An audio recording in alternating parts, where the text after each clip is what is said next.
Hello dear subscribers and guests of the channel. Before we turn to the situation at the front, let us look at what is unfolding around Belarus. Kyiv is steadily raising the pressure on Minsk. It began with verbal threats. Volodymyr Zelensky stated that around 500 targets had been identified on Belarusian territory and would be struck if necessary. This was followed by a strike on a bus in which children were injured. And the day before, Zelensky issued Minsk an ultimatum: pull equipment back from the border within a week, or in his words, the Ukrainian side will do it itself. A direct threat, there is no other way to describe it. How realistic such calculations are remains an open question.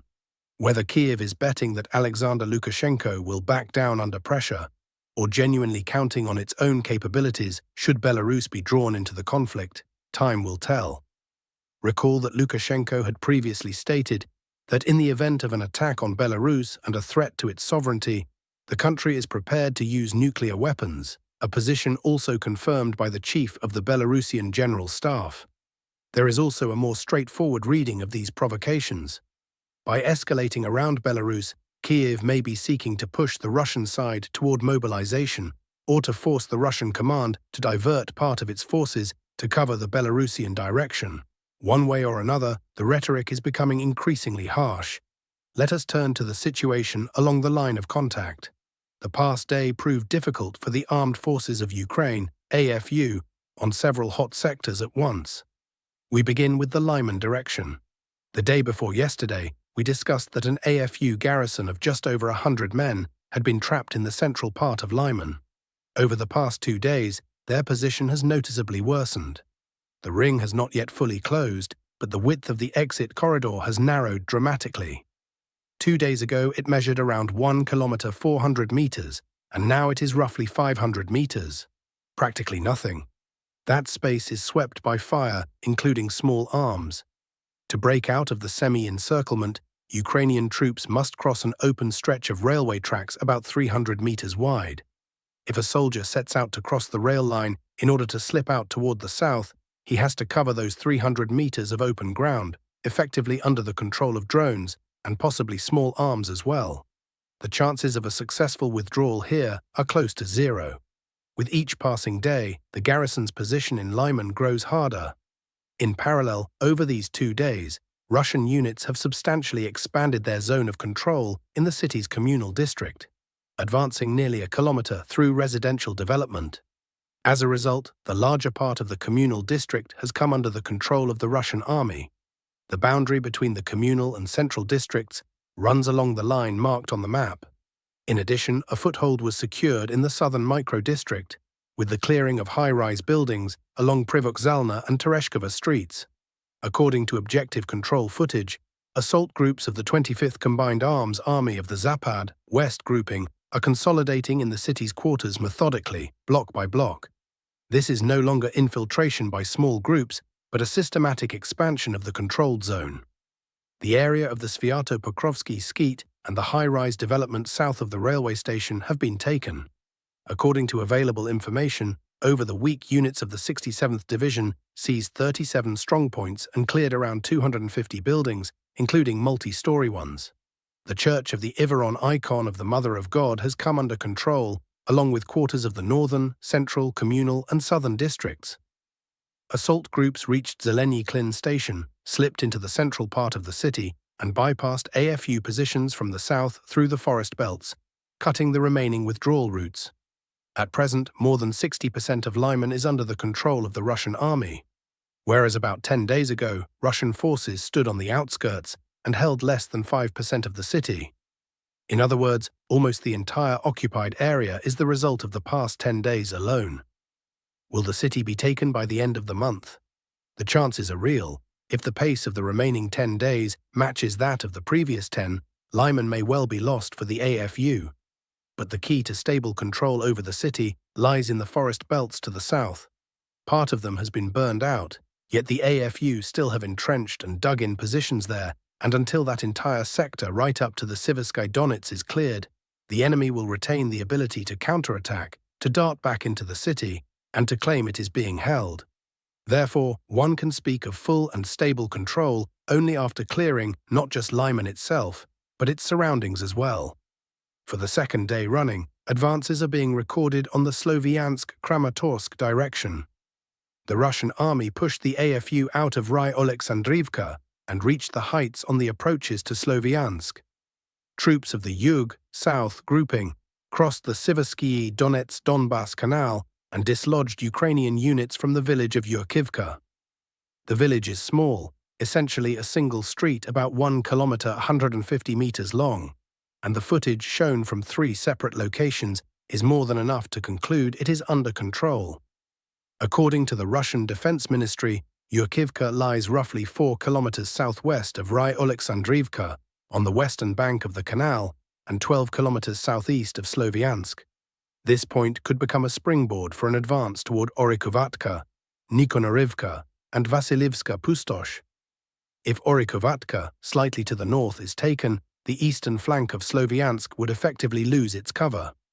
Moreover, Yurkivka opens a line of advance toward Zapovidne, Vasilivska Pustosh, and Bilenke, with a possible push to the northern outskirts of Kramatorsk and the severing of the H20 highway linking it to Sloviansk. In that case, the two cities would be isolated from one another. It is worth noting just how quickly this unfolded.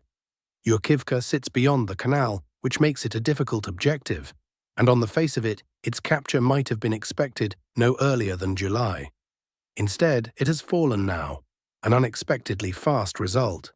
By the same logic, fighting for Mykolaiivka, which earlier looked like a prospect for September or even October, may begin appreciably sooner.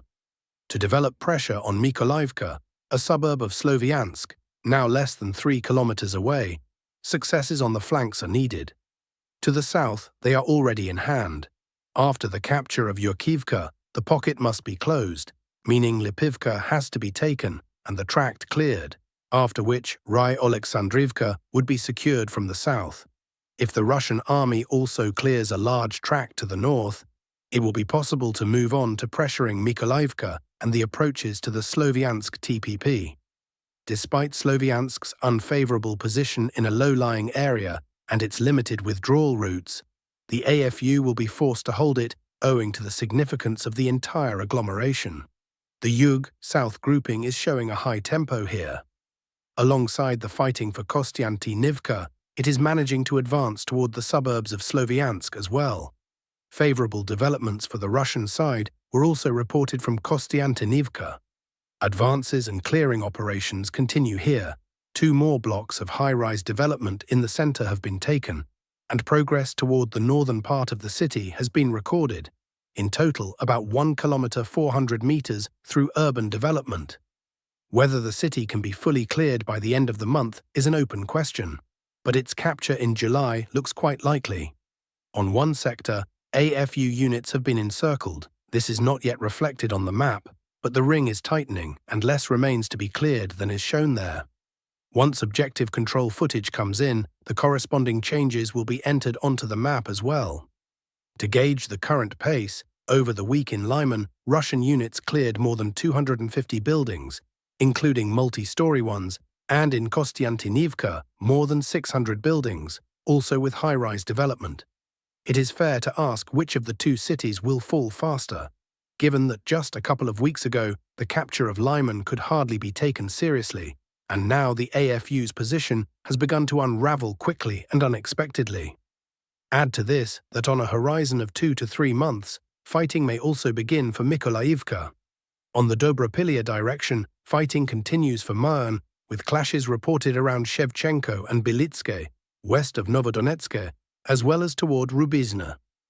On the Dnipropetrovsk-Zaporizhzhia direction in the Huliaipol area, following the capture of the settlement of the same name, clearing of the pocket between Hirka and Huliaipilska is underway, where scattered AFU groups remain without stable communications, coordination, and often without aerial resupply, an indication that they have effectively been left to their own devices. A clearing operation of similar character is taking place between Vozdvizhenka and Verkhnya Tersa. West of Rizdvianka, Russian units are pushing into the depth of the defenses toward Lyubitske and Zarnitsia. On the western flank of the Zaporizhzhia sector, in the Stepnohirsk area, positional fighting continues. Aviation struck AFU positions with FAB glide bombs near Belenke and Kamishevaka. On the Dnipro sector, Russian forces are wedging into the defences northwest of Oleksandrograd, operating in the forest belt beyond the Vovcha River and consolidating a bridgehead north of the river with a footing on Iskra, Oleksandrograd, Novozelivka and Aristopil. The line of contact here has a patchwork character. The two sides' positions alternate, while the AFU continue attempts to enter frontline rear areas with small groups. In the Kharkiv sector, south of Vovchansk, close contact fighting is underway in Losivka, with reports of clashes on the approaches to Ukrainske. East of Vovchansky Khutori, Russian units are advancing along the river from two directions toward the AFU-held villages of Malavovcha, Kripuni and Varvarivka. On the western bridgehead, stubborn fighting continues for Kozacha Lopan, where Russian forces are entrenching on both the northern and eastern outskirts. On the Kupiansk direction, positional fighting continues in the area of Kupiansk-Vuzlovyi and Kupiansk proper. In the Sumy borderland, the Krasnopelia sector has become more active.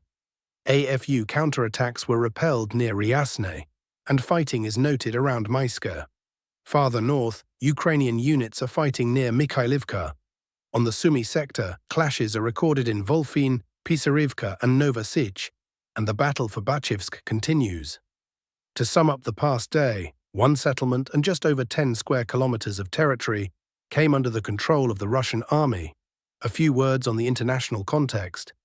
According to media reports, US intelligence warned the White House of likely attempts by Israeli Prime Minister Benjamin Netanyahu to undermine the agreements reached with Iran. Israel intends to continue operations against Hezbollah in Lebanon, which contradicts one of the key provisions of the deal. After fresh Israeli strikes in Lebanon, Iran suspended its trip to Switzerland, and US Vice President J.D. Vance subsequently postponed his as well. So the planned talks on a US-Iran agreement did not get underway.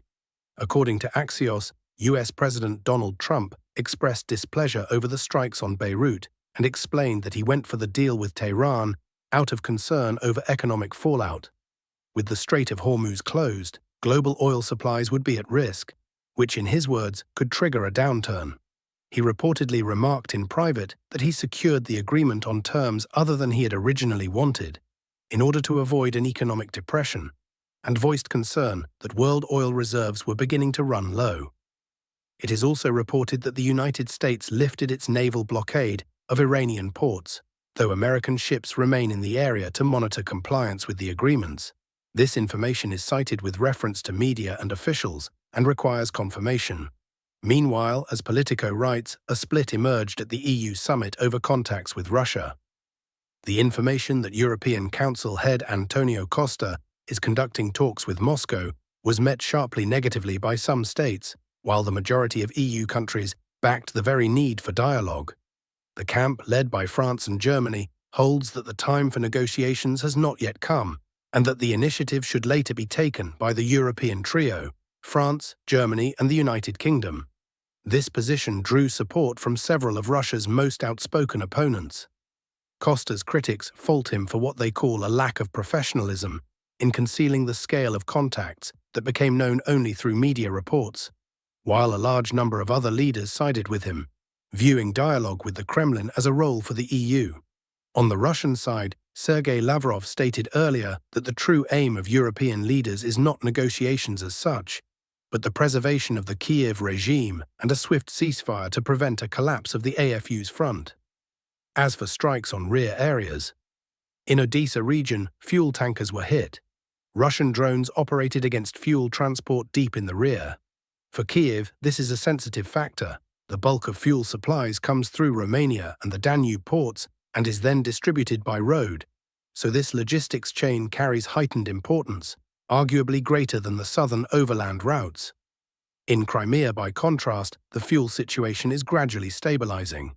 In addition, drones struck the area of the Odessa ports, damaging 2 foreign vessels engaged in loading and unloading and disabling part of the grain transshipment infrastructure.